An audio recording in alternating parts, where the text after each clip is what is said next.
Hello mga ka-40s! Welcome sa unang episode natin ng 40s Unfiltered. I am Rosie. I'm Bing. And I'm Michelle at kasama po natin ngayon ang kakumari nating ka-40s na si Raquel. Hi. And since this is our pilot episode, diretso na tayo agad sa usaping financial, no? And that's because we think napaka-importante ng financial stability at pagpaplano para sa future, lalo na at our age. Tara na, simulan na natin. Hello, Kate! Hello, magandang buhay sa inyo. Nakakatuwa naman to. Sino ba Parang nagpausa iba nito? ata. Parang iba Nakakatuwa. ata yung show. Curious ako dito Ano to? Paano nagsimula to? Itong Pa- grupo na to? Paano nagsimula? Matagal ko na kasing idea to na mag-create ng Facebook content about anything related sa age group natin. Actually, binenta ko to sa ibang tao before kay Michelle at kay Bing. So una, inalok ko doon sa classmate ko sa law school, Kate. Sabi ko sa kanya, gawa tayo ng content about being 40 kasi she's 42 and I'm 41. Madalas naririnig natin, Kate, 'di ba? Yung sinasabi ng iba na, uy, 40 ka na, hindi mo na kaya yan. Or 40 ka na, sigurado ka ba sa gagawin mo? Ganyan, ganyan. So parang maraming limitations, maraming restrictions. And parang nakita ko yung gap sa social media and sa pagka-create ng content na hindi ito na pag-uusapan. Yun yung parang unang pinaglaban ko dito sa 40s Unfiltered. Hindi masyadong napapag-usapan yung point of view ng age group natin pagdating sa life, sa love, and everything in between at 40s. Kaya, hindi natuloy kasi pandemic time yun nung una kong kinunsib itong concept na to. And then 2 years later, so ngayon na yon 2024, binato ko tong idea na to kay Michelle. And surprisingly, okay naman sa kanya. So kinagat niya naman. Tapos una naming inalok to kay Gagay at kay Ferma. Pero mga camera shy sila. So naghanap kami ng hindi camera shy. So, Ay, gano'n?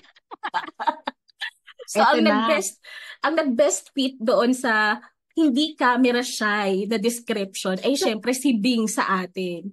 So dito na namin nabuo yung 40s Unfiltered. Parang parang andito na rin yung time na mayaman na ba tayo? Mayaman na ba mga kababaihan sa 40s? Ano bang yaman Ako natin? Very hindi good mo ako question. tatanungin bakit bumenta sa akin. Ay, gano'n? Talaga? Sige, go. Bakit Oo, bumenta? kaya siya bumenta sa akin. Kasi nga, tama si Rosie na wala kang makikita halos. Pero tingin ko, one of the reasons is, maraming natatakot. Alam mo yun, or maraming in denial, maraming hindi pa ready dun sa age bracket na 40s. Maga nandun sila sa kalagitnaan na I'm not old and I'm not young either. Alam mo yun, yung mga confusion stage. Kaya siguro, at some point, parang maraming takot na mag-jump into yung mga ganitong content. Ayun lang. Oo, Gusto ko lang kasi, makasingit. just to add kasi Yes. diba sabi nga ni Rosie tsaka ni Michelle, very significant yung milestone na to. Kasi at 40, dapat you had already proven yourself to your Mm-mm. family. Parang meron ka ng achievement. Diba? Masyadong mataas yung pressure. So, siguro yun yung reason bakit hindi siya masyadong pinag-uusapan. Mm-mm. Ano na ba yung yaman na material at di material na mga ganitong edaran? Kayaman siguro si Bing ang makakasagot niyan. Ay, teka. Mayaman, oo, sa pagmamahal, 'di ba? Mm-mm. Mayaman sa pagmamahal lalo na ng mga batang makukulit. But Mm. isa pang realization ko at this age, yung alam mo yun, yung health natin, very important din na mapag-usapan kasi ang dami ng nararamdaman, ang dami ng alam mo yun, Kung yaman at yaman lang din, no? Oo. At our age, Health importante is yan. wealth. Oo. Mm-mm. Health is wealth.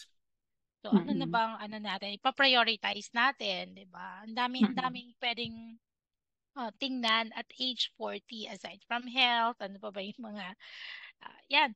There was a topic that was sent dun sa group natin na yung number one topic mo, Michelle, it's about Mm-mm. yung death, no? Na, oo nga, Oo. Mm-mm. na-realize ko rin yun. So, it's something that Oo. we really have to discuss or talk about. Oo. Kasi health is wealth. Yan, tinatanong mo ang Mm-mm. yaman. Yan. Mm-mm. Yan ang yaman natin. Ako pagdating sa yaman para sa akin, other than health ha, hindi lang sa health, pero sa age bracket natin, idadamay kita, Kate, although wala kang pa-age reveal sa amin today. 50 na ako. Talaga ba? Oo, hindi nyo lang ako kaira eh. 50 na ako. Wah. Seryoso ka? Hindi nga. Char lang. Talaga, mapapaniwala mo. Sige, Si go. Bing pa naman madaling maniwala. Galing nga mo eh. lang. Si Bing. Pero pagdating sa wealth, 'di ba? Pagdating sa yaman, so hindi lang yung emotional na sa age bracket natin or age group natin. Siguro naman meron na tayong na-achieve na certain level of emotional stability. Stability. Oo. Pero para sa akin, importante din yung financial wealth. Kasi kung pwede ko lang isingit, 'di ba? At pwede ko din sabihin sa inyong tatlo na mga married, si Bing, 'di ba, meron siyang 3 kids, si Raquel, si Kate, meron siyang isa. Tama ba ako, Kate? Isa, oo. Oo, si Michelle soon meron 'yan, 'di ba?